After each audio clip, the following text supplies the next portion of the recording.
My dream has always been to be an astronaut ever since I was in 4th or 5th grade and I learned about the Apollo missions to the moon. You know, the adventure, the sense of exploration involved fascinated me and started this dream of becoming an astronaut. My name's Andreas Mogensen and I'm the next ESA astronaut to fly to the International Space Station. As I got older, I realized that you can't plan on becoming an astronaut because so few people actually make it. Especially as a European, there's a lot of luck involved. And so I knew I needed a more realistic plan. All right, ESA's European Space Operations Center. And I thought, what better way than to become an aerospace engineer and help to design and build spacecraft, satellites, and then send them into space if I couldn't get sent into space myself. And so I became an aerospace engineer, and I even, before I became an astronaut, applied for a job here at ESA's European Space Operations Center, because this is exactly what has fascinated me and what I've wanted to work with if I couldn't become an astronaut.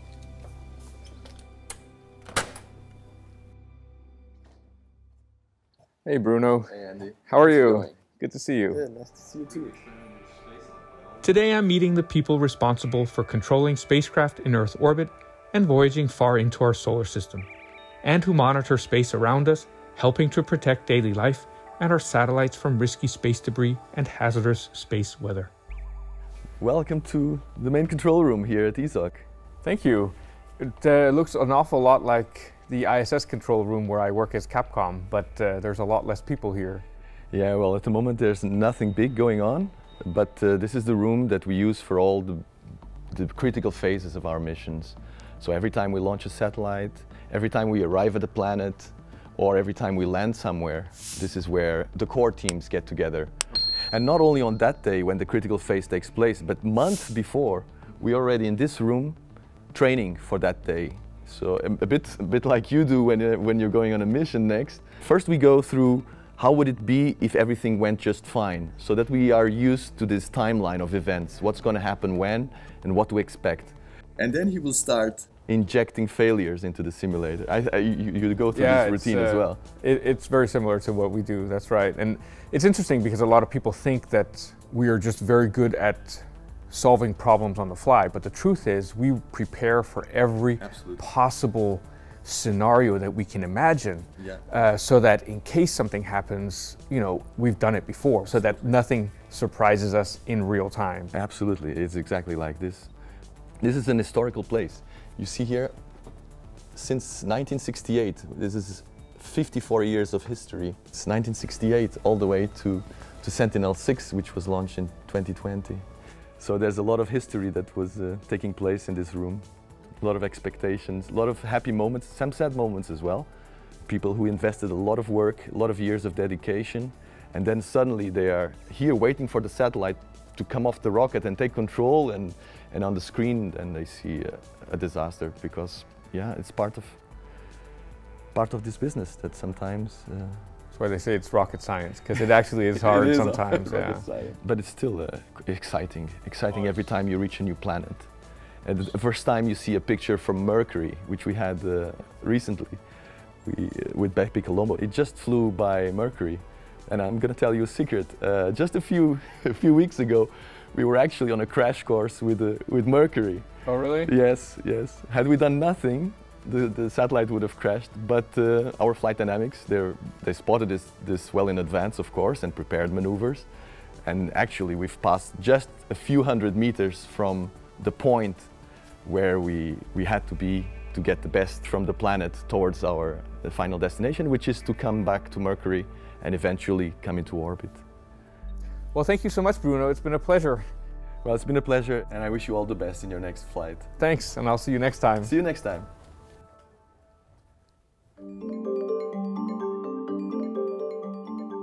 Part of my job as an astronaut is to train and be ready to face unexpected and potentially dangerous situations.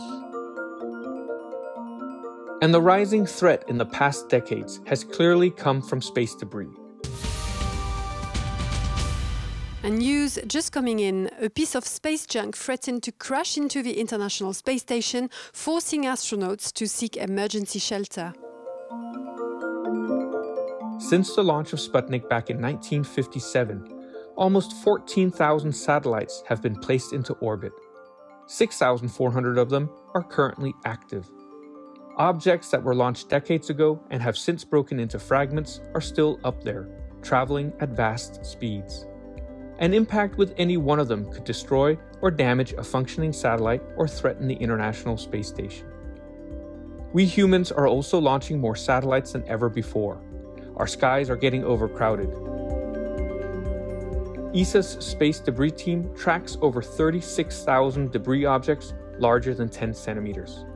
And there are millions of smaller pieces which also pose a real risk of damage. Hello Stein, how are you? Andreas, good morning. Good morning. What are you working on here? Well, I'm laying out the overview of various type of small pieces of space debris. If you can have a look at, for example, this sample here, these are the solar cells of the Hubble Space Telescope, where you, on this small piece, which was in orbit for just a couple of years, you can count the impacts due to space debris, and of course they degrade the performance of the solar cells. What we know is that as long as we leave objects up there, they become a risk to be hit by debris, which is already there. And the real problem with this is that it's actually an exponential effect. So one piece of debris, I can, for example, take like a exemplary 1 centimeter ball of aluminium.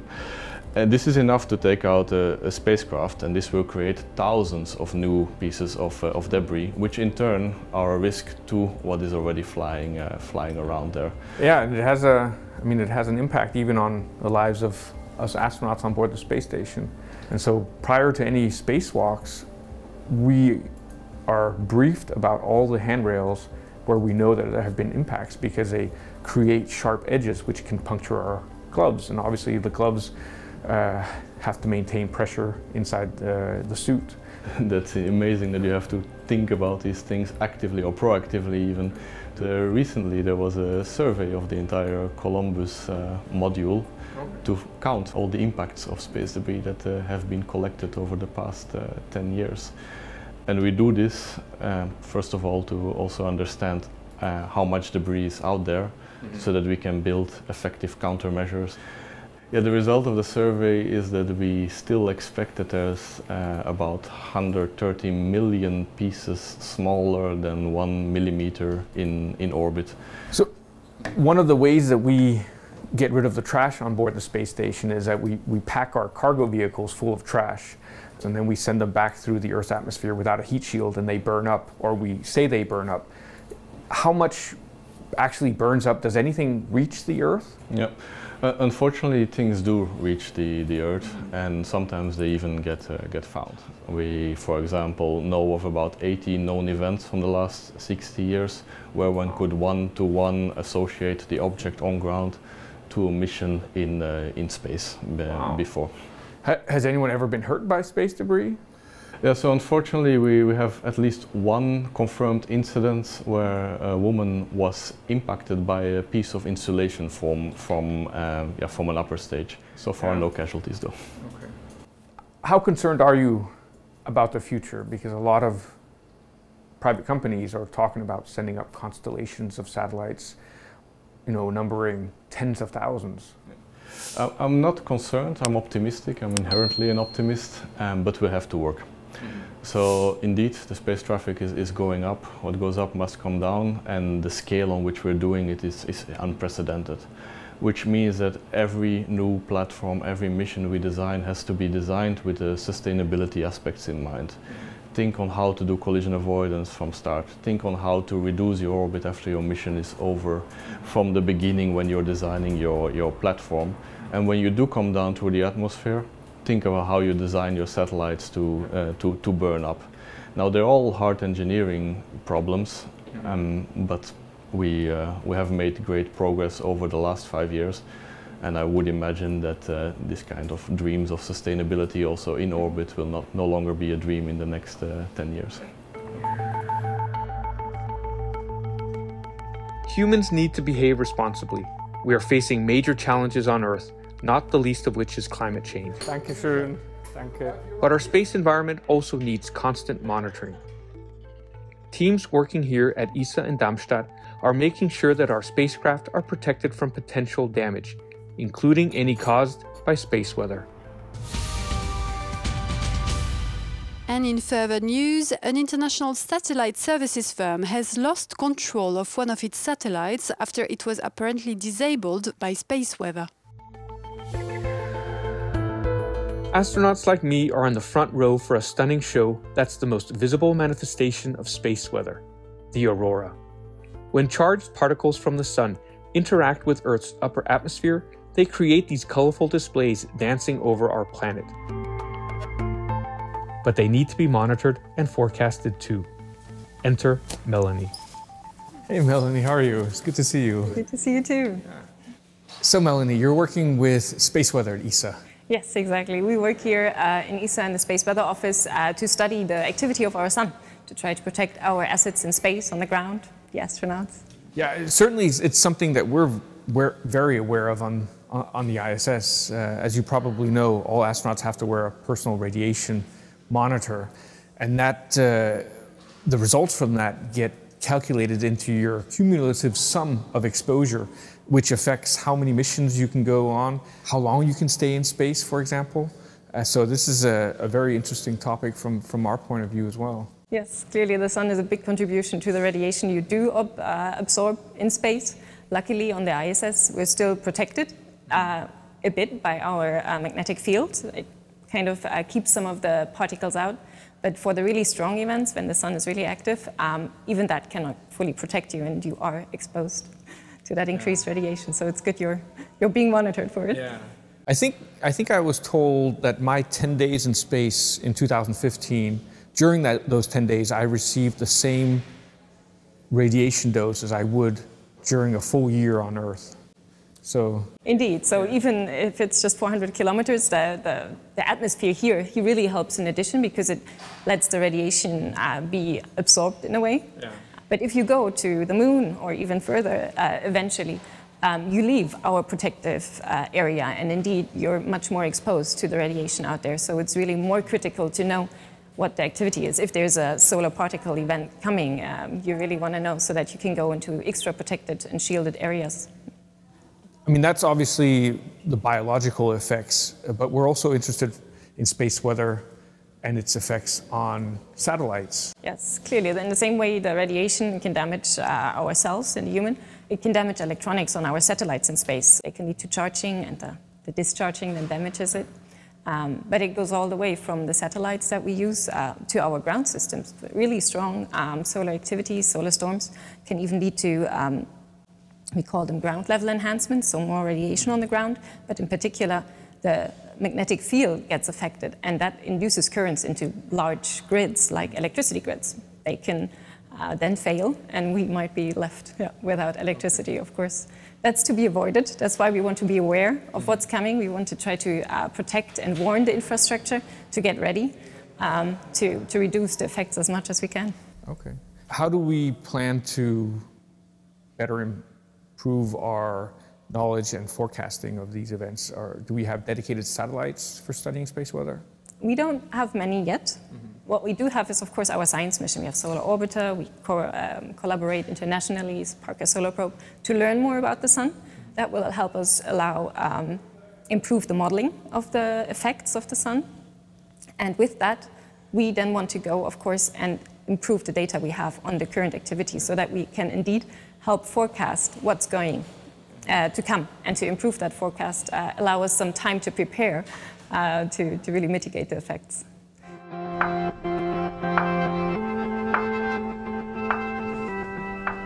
And to finish my time here, I'm meeting the navigators, the people who track and calculate the trajectories of spacecraft, both in orbit about the Earth and those exploring very distant planets.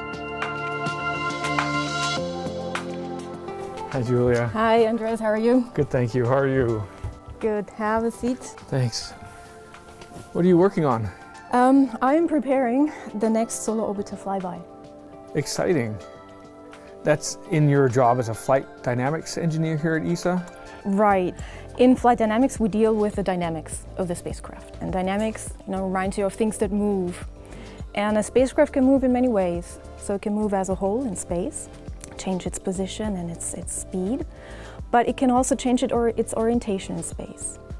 And then on top of that, you have many moving parts on a spacecraft, right? You have the solar panels that change their position, you have an antenna that has to move. So there are a lot of dynamics, and we're the people who determine these dynamics, we predict them, and we also compute what we need them to be. And then we give the flight control team the numbers that they have to put in the commands to send to the spacecraft. A little bit more complicated than on the ISS, since the ISS is just orbiting the Earth, but we do actually have a quite serious failure scenario that we call loss of attitude control. Yeah. Because then the International Space Station starts tumbling, we lose our communication with the Earth because that depends on an antenna, which of course has to point in the right direction.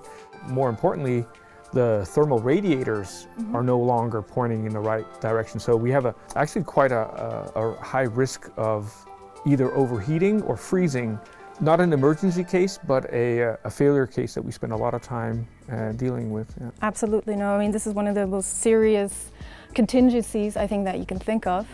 Okay, so I'm also planning ahead right now to make sure serious contingencies don't happen. Solar Orbiter is going to do its next flyby, and the closer we come to the flyby, the less we want to touch the spacecraft. Because I'm sure you'll agree, a spacecraft that's left alone is the safest. But we nevertheless have to make sure that it does the flyby exactly how we want it to be, so it has to be on target.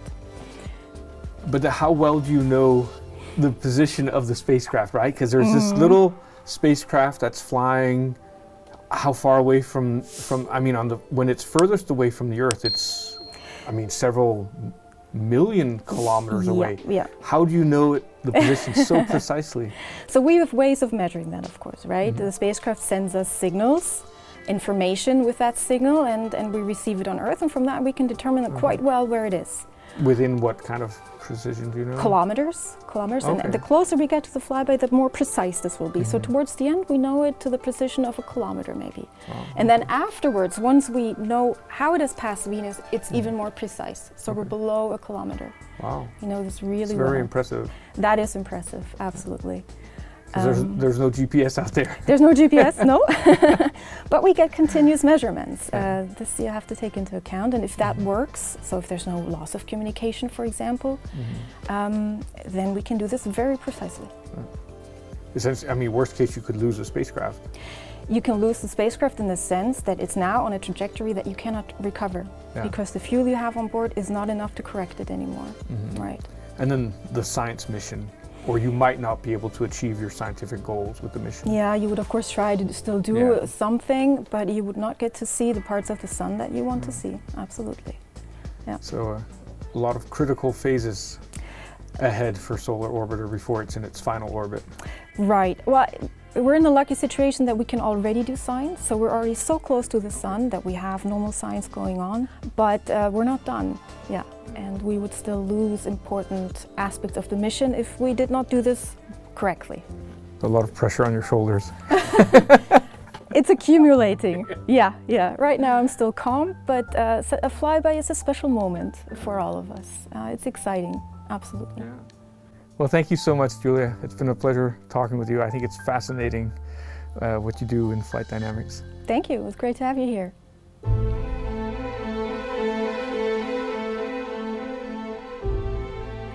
Until humans find ways to explore distant planets themselves, some millions of kilometers away from Earth, we'll need to rely on these experts to navigate our spacecraft and keep pushing space exploration forwards. For my part, I'll stick to a distance of 400 kilometers above Earth. The view is, well, not too bad at all.